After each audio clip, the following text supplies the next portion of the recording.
Hey everybody, it's Master Gallon Geist here, bringing you my review of Invincible Iron Man issue 11.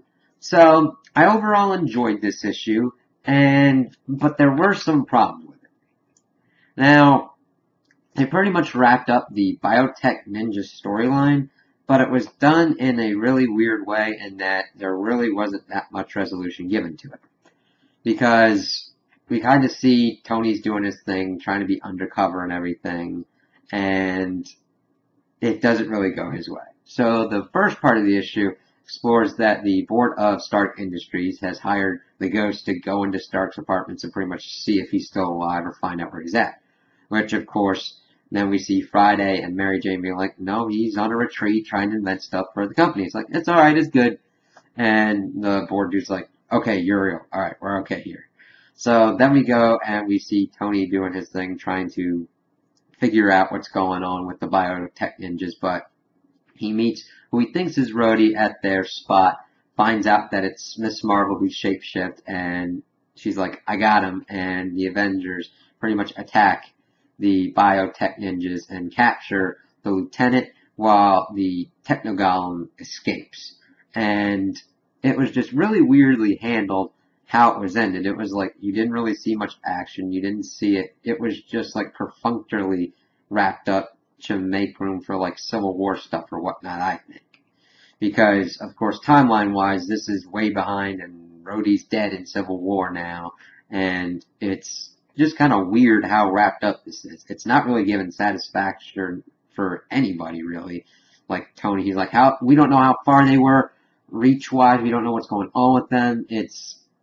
This was a stupid move to kind of make her like, it's kind of brushed under the rug. It's like, no, this is an organization that could probably rival any kind of underworld organization, and you don't know anything about them, you don't know where they're going, and you don't know where the leader is.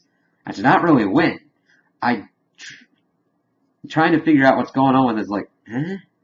And we also got to see a little bit more of Riri Williams, and it was interesting seeing her trying to do her hero thing. And I mean, she kind of succeeded, but her armor completely fell apart. I was like, why? It was just like, it looked more sturdily built than that it could take at least a hit from a tractor trailer. And we now know that she is going to be the one that takes up the mantle of Iron Man, or whatever she's going to call herself. And my only issue with that is, we just started kind of getting Tony back to a place that I liked, because after the first Civil War, they'd essentially pretty much turned Tony into a villain with what he was doing, and they kept that kind of pace all the way through, and really kind of changed it into even more hardcore asshole Tony with Superior Iron Man. I don't really have an issue with Riri Williams. It's just, I just felt like we were getting back Tony with Invincible Iron Man, and I was really happy because he had his tone nailed down. So hopefully when they do launch Riri Williams in the Iron Man series, that they have Tony in some capacity, because I also think that she needs at least a little bit mentoring, and then otherwise I just hope they don't hand off a suit that he's got for her and be like, okay, take it yourself. It's just like, what? She needs to learn some stuff. I mean, otherwise it's going to be handing a 15-year-old a power armor suit and a tech company. I don't know if she's going to have the tech company or not. But that kind of stuff's being like, what? And then they've got the other Iron Man who's going to be Doom. It's like, no, not another asshole, unless they're trying to transform Doom, which will be interesting to see, but still I'm like, Doom, got my eye on you. But those are just my opinions on where the issues are going to be going and where the story arcs are going to be going. I like Riri Williams, but I think they have needed to have done more character building with her to kind of get her into that place, ready for her to take over the Iron Man comic book, that they really haven't been doing. I mean, we're getting snippets and everything, and then we get the news that she's going to be Iron Man. It's like, you need to start doing more with her then.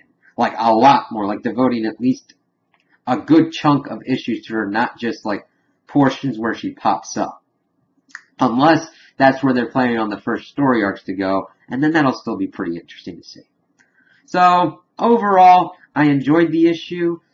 but I was really not satisfied with how they wrapped up this story arc, and I don't know where they're going to be going. There really wasn't a clear kind of direction that they're going to be going after this issue for what's going on with like Civil War tie-ins and how they're going to handle that. So we'll have to see in those next couple issues. So those are all my opinions on the issue. Tell me what you guys think in the comments below.